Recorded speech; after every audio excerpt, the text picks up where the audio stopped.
ce qui est montré ici au Point Culture à Louvain-la-Neuve, c'est un travail qui s'intitule Vivons cachés. Oui, tout à fait. Donc ça part d'un séjour que j'ai fait dans un camping à la côte belge et je me suis amusée de voir d'abord les vacanciers qui reproduisaient leur quotidien en modèle réduit. C'était un petit peu comme jouer à la dinette. Donc il y avait des mini-espaces avec des mini-tondeuses, mini lave-vaisselle, des choses comme ça. Donc c'était vraiment un peu comme s'extraire du quotidien pour reproduire ce quotidien en modèle réduit. Donc ça m'a amusée.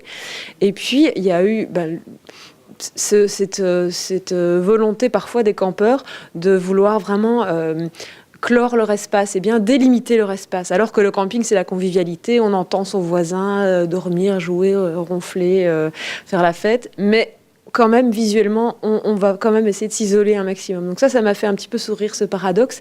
Et je trouve que ça dit beaucoup de choses sur l'époque qu'on vit actuellement aussi, avec la forteresse Europe, avec des beaux discours d'ouverture, et puis finalement, quand même, un fort protectionnisme. Donc je trouve que cette série, sous le couvert de quelque chose d'un petit peu drôle, dit quand même pas mal de choses sur notre époque. Il y a toujours une vraie question anthropologique dans mon travail, c'est ma deuxième formation, photo et anthropologie. Et donc il y a vraiment cette question de, tiens, pourquoi les campeurs ont envie de reproduire leur quotidien en modèle réduit et pourquoi veulent-ils s'isoler du regard de l'autre. Donc il y a toujours cette question à la base que je m'autorise à traiter avec humour aussi. Je suis allée vraiment un petit peu partout, de la côte belge jusqu'à la région d'Arlon, en passant par le Brabant, etc. Alors il y a des tendances qui se dégagent. J'ai vraiment voulu aller uniquement dans les campings où il y a des vacanciers, donc pas de gens qui habitent à l'année, pour ce projet en tout cas, parce que j'avais envie d'avoir une grande diversité.